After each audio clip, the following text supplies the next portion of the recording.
Robbie Krieger is a really interesting and unique guitarist. Today we're going to unpack some of the trademark elements of his style, the techniques, the tones, and the theory behind the riffs.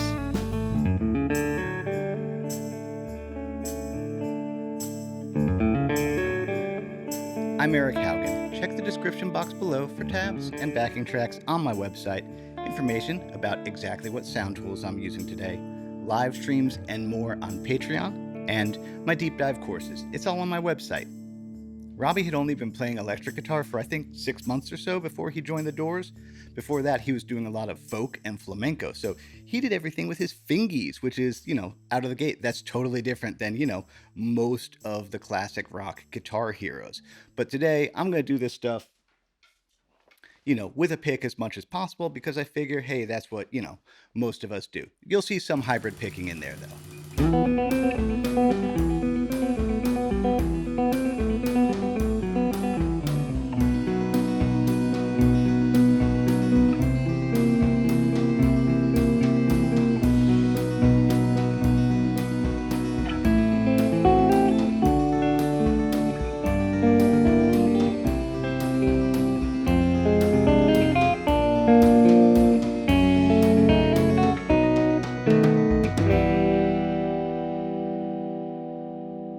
Here's the melody by itself.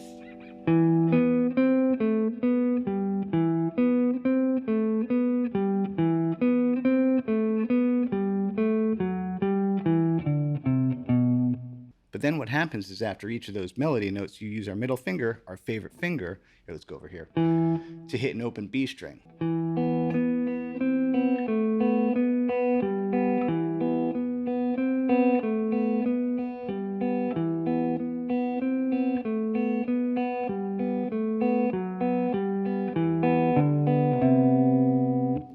Go down to just a B power chord, C7, B power chord again. The next part is kind of like a jazzy thing, but we got an A minor 7 to a D, and now we do have some serious hybrid picking to get this. And then this little kind of slidey melody on top before the D chord. And then it's just going to keep on doing that to different chords. It's going to go A minor 7 to D, then G minor 7 to C.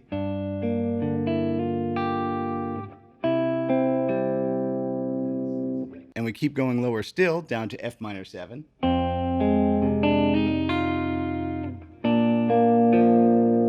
And then we go up to an F sharp minor 7 to B. Like there's a little bit of jazz there. Robbie tended to not favor like the big, meaty Marshall stack tone. If you go through the catalog, a lot of the blues riffing that he does is pretty clean.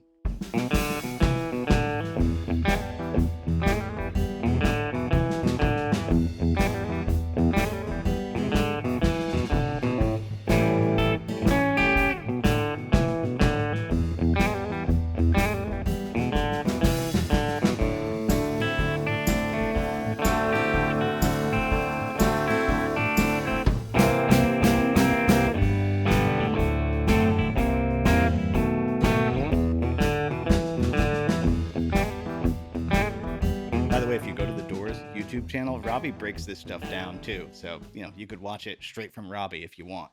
Here's how I do it. Pick style.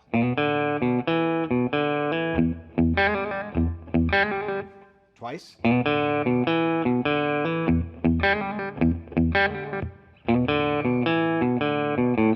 And then cool.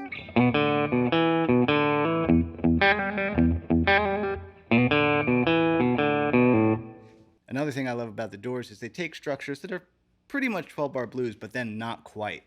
Down to a D7, well, D9 really. Sus4, C7, G, D7, C7, B7, and then trippy. Now I know I said Robbie tended to use a clean sound, but not always. There is tons of germanium transistor fuzz on those records. Today, I'm using a modified fuzz face from my buddy Mike at Acid Guitar Electronics, which is similar to what Robbie would have used.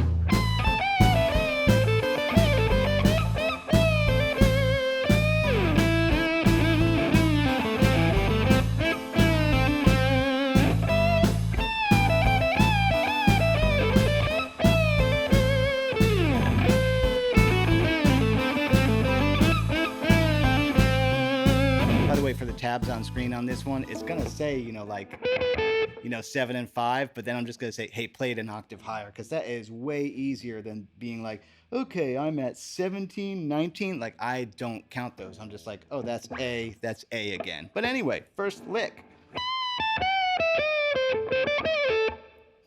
That's awesome. That's awesome. So it's like a Dorian blues thing.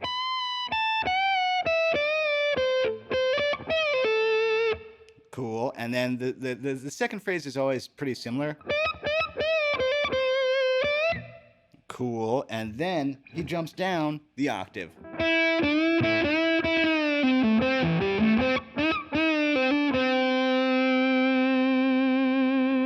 And then he jumps up the octave again.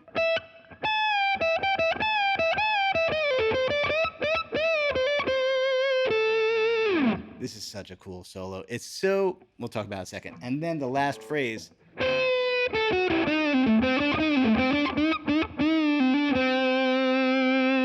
It's like almost playful.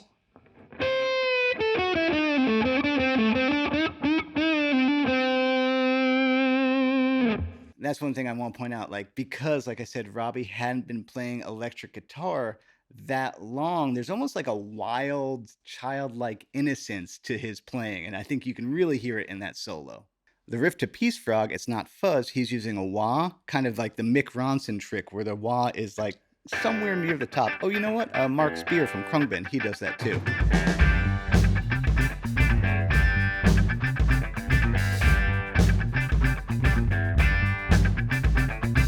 As I mentioned earlier, we got a wah.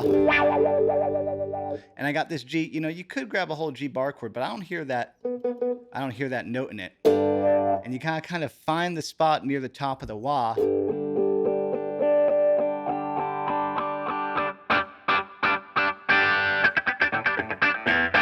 Where it kind of gets you where you want to be, the right amount of. Now, the rhythm. I've said this before, when you have to strum a lot, I roll my pick back kind of to the back side of the pick so I'm not crossing, with the pointiest part. But that's all that riff is.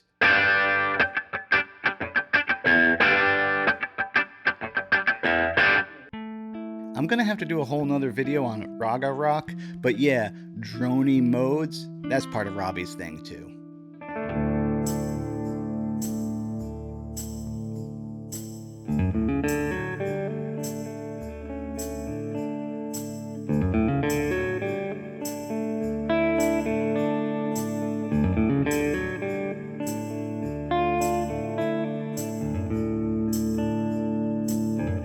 For this one, I got my new retro sound guitar, and I am in double drop D tuning. Like, this is a D and that's a D. Like Cinnamon Girl. Yeah, so this is one of the handful of songs that's in this tuning. You get such a massive D chord out of it this way. So yeah, I did, it's just variations of this. Now, this riff is super cool, though. That's cool. There's always like a riff. So first fill. Something like that. Then you do the riff again. Maybe. Which is kind of neat in this tuning that looks like a D chord, but it's not anymore. And then let's see, do the riff again. That's a cool fill. And then you kind of.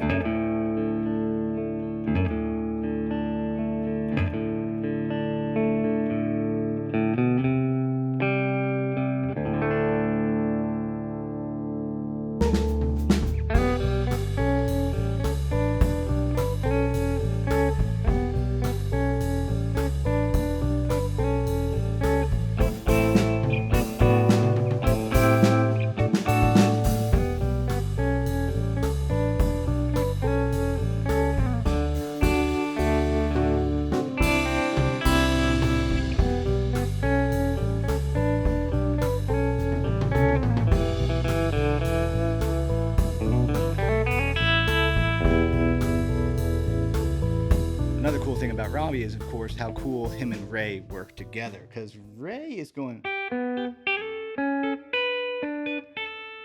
And Robbie's actually kind of doing like the lower part of that little Dorian riff. Sure, you could do it in open. I just think it sounds a little jazzier to do it up here.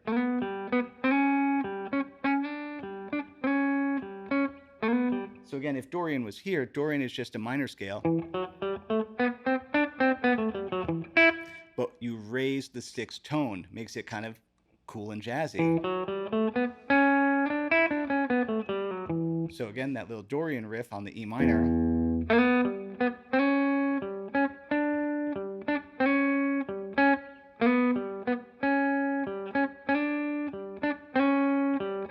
And then again, this is cool about the Doors. This is sort of a blues. It goes up to the 4 chord, but then they do this, which is pedal point, where you leave the A in the bass and you're going A minor, B minor, C, D. That's cool. That's so cool. It's like, oh, I'm comfortable. I'm playing a blues, but not as predictable as I, would have thought it would be. And then it goes back to the main riff. And then again, the turnaround isn't like a... No, it's a D. The way I played it sounds like Rebel Rebel. And then it's a C. Again, that's me. I did it that way. He just did, he just did a C chord. I just thought it was cool. Tag Robbie in this, see if he approves. And then you just go back to the riff.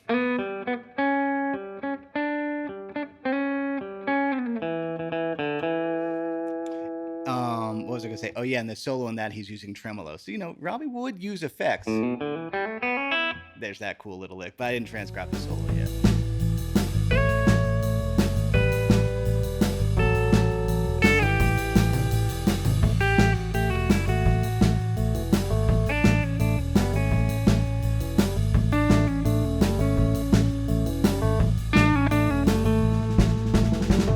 LA Woman is Mixolydian, which is a major scale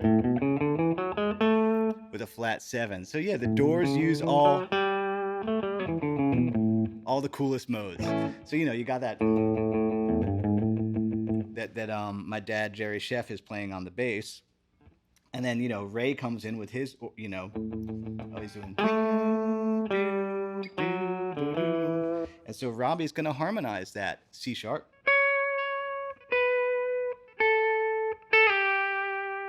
Yeah, that's that Mixolydian tone, A major. And then you got this little... Again, he's so, wild, innocent, and playful. And then it's neat, he just changes position. You can hear the guitar gets darker. And yeah, there's a second guitar player on that track.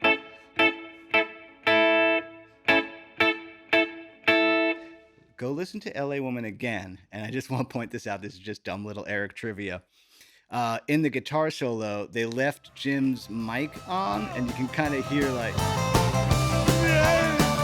one of those, like, once you hear it every time, and it cracks me up every time. Another cool thing about Robbie and the Doors is that they're sort of a gateway artist into other weirder stuff. And so if you like the Doors, I recommend checking out Love and Scott Walker. In my mind, those artists are all linked. It's cool stuff. Speaking of which, if you like the Doors and have other recommendations from me or the other viewers, go ahead and put it in the comments. It's a cool way to find out about new artists. Speaking of engagement, if you enjoyed this video, please like, subscribe, and share. It costs you nothing, and it absolutely helps me out. Keeps the lights on over here. How my business works, though. Patreon. That's a big deal. That's where there's every backing track I've ever made, live Q&A seminars, and more. And I make comprehensive deep dive courses. You can check it all out on my website. As Bill and Ted would say, be excellent to each other. That includes yourself. Happy Friday. Eat pizza. Here. Take this. It's an 8-track tape. It's one of the last in existence. I want you to steal a car. I have a car. Steal a car. Steal a car. Get in it and drive west. Play the tape full blast. When the tape ends, get out and get into a fight. Then get back into the car and come to town and meet me at the Cargus Club. What will you do? I will let you in to the most prestigious hotel of all time. Which is? Morrison Hotel. Then what? Then, you're gonna be a Doors fan, man.